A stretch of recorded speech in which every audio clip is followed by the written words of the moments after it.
पुलत्स्य ऋषि के पुत्र और महर्षि अगस्त्य के भाई महर्षि विश्रवा ने राक्षस राज सुमाली और ताड़का की पुत्री राजकुमारी कैकसी से विवाह किया था।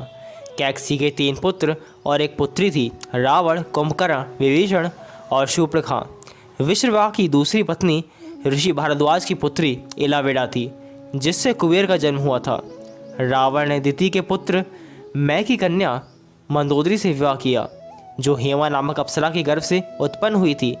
विरोचन पुत्र बलि की पुत्री वज्रज्वला से कुंभकर्ण का और गंधर्वराज महात्मा शैलूष की कन्या शर्मा से विभीषण का विवाह हुआ था। भगवान शिव के वरदान के कारण ही मंदोदरी का विवाह रावण से हुआ था। मंदोदरी ने भगवान शंकर से वरदान मांगा था कि उनका पति धरती पर सबसे विद्वान और शक्तिशाली हो। मंदोदरी श्री विल्वेश्वर नाथ मंदिर में भगवान शिव की आराधना की थी।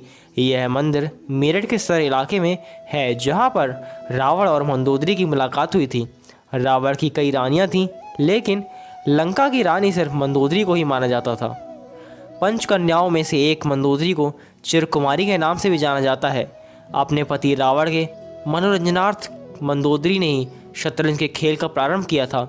मंदोदरी से रावण को पुत्र मिले अक्षय कुमार, मेघनाद, अतिकाय, महोदर, प्रहस्त्र, विरूपाक्ष और भीकम वीर को भी उनका पुत्र माना जाता है।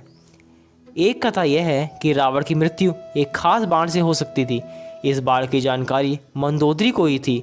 हनुमान जी ने मंदोदरी से इस बाण का पता लगाकर चुरा लिया, जिससे राम को रावण का वध करने में सफलता मिली। सिंगल द्वीप की राजकन्या और एक मातृका का भी नाम मंदोदरी था। हालांकि जनश्रुतियों के अनुसार मंदोदरी मध्य प्रदेश के मंदसौर राज्य की राजकुमारी थी। यह भी माना जाता है कि मंदोदरी राजस्थान के जोधपुर के निकट मंडोर की थी। जब रावण सीता का हरण करके लाया था, तब भी मंदोदरी ने इसका विरोध कर सीता को पुनः राम को सौंपने को कहा था, लेकिन रावण ने मंदोदरी की एक नहीं सुनी और रावण का राम के साथ भयंकर युद्ध हुआ। ऐसा माना जाता है कि राम और रावण के युद्ध में एकमात्र विभीषण को ही छोड़कर उसके पूरे कुल का नाश हो गया था। रावण की मृत्यु के पश्चात रावण के कुल के विभीषण और कुल की कुछ महिलाएं ही जिंदा बची थीं। युद्ध के पश्चात मंदोदरी भी युद्ध भूमि पर गई और वहां अपने पति, पुत्रों और अन्य संबंधियों को शव देखकर अत्यंत दुखी हुई। फिर उन्होंने प्रभु श्री राम की ओर देखा, जो अलौकिक आभा से युक्त दिखाई दे रहे थे। श्री राम ने लंका के सुखद भविष्य हेतु विभीषण को राजपाट सौंप दिया। कहते हैं कि अद्भुत रामायण के अनुसार विभीषण के राज्याभिषेक के दौरान प्रभु श्री राम ने बहुत विनम्रता से मंदोदरी के समक्ष विभीषण से विवाह करने का प्रस्ताव रखा।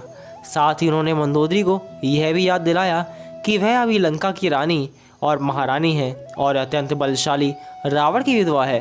कहते हैं कि उस वक्त तो उन्होंने इस प्रस्ताव पर कोई उत्तर नहीं दिया।